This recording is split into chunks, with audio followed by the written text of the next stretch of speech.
পাড়ার ক্রিকেট খেলায় নীলু, সুজা, রনি গড়ে 20 রান করেছে। তাহলে কজন? 3 জন। নীলু, সুজা, রনি কজন? 3 জন।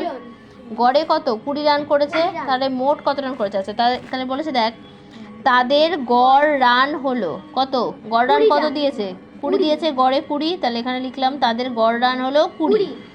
তাদের মোট রান হলো, তাহলে কি করে বার করবে এবার? 20 3 দিয়ে, এই যে 3 জন যেহেতু, তাই 3 দিয়ে গুণ করে দেবো। তাহলে মোট রান কত বেরিয়ে যাবে?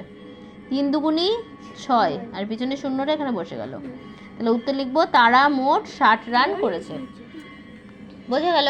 পরেরটা দেখ, বলেছে আজ প্রথম শ্রেণী ও দ্বিতীয় শ্রেণীতে উপস্থিতির গড় 30। তাহলে এখানে দেখ লিখেছে গড় উপস্থিতি হলো, তাহলে কত? 30। তাহলে গড় উপস্থিতি 30। এবার কি বলছে? আজ ওই 2 শ্রেণীতে মোট উপস্থিতি হয়েছে কতজন? তাহলে কটা শ্রেণী? 2টো শ্রেণী। 2টো শ্রেণী, আর গড় কত? 30। 30কে তাহলে কত দিয়ে গুণ করবো? 2 দিয়ে। 3 দুগুণী 6, আর পেছনে শূন্য বসে গেল। বোঝা গেল? তারপরটা দেখ, বলেছে 5টি সংখ্যার গড় 5। তাহলে 5টি সংখ্যার গড় কত? 5। সংখ্যাগুলির সমষ্টি কত? তাহলে কি করব? 5 গুণ 5। 5টা সংখ্যা আর গড়ও 5, তাহলে 5 5 কত? 25। তাহলে লিখবি সংখ্যাগুলির সমষ্টি হলো 25।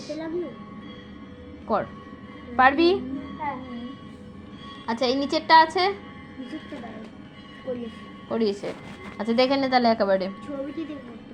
বলেছে ছবি দেখে গড়ের সমস্যা তৈরি করে সমাধান করি। বলেছে প্রথম ঝুড়িতে 8টি কলা, প্রথম ঝুড়িতে 8টি কলা, দ্বিতীয় ঝুড়িতে 6টি কলা, তৃতীয় ঝুড়িতে 4টি কলা। ঠিক আছে, তাহলে মোট কটা কলা কি করবি? যোগ করবি, যোগ করে কত আসবে?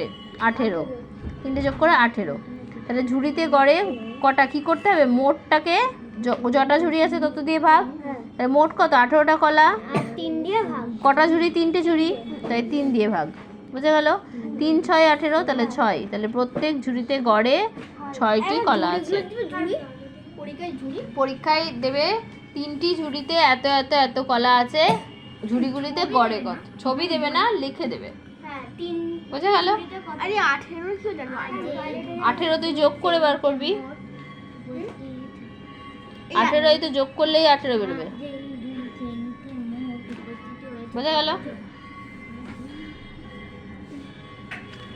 আচ্ছা এই পাশে এখানে কিছু আছে, এ পাতায় কিছু নেই, এর পেছনে আর কিছু নেই, তাই তো?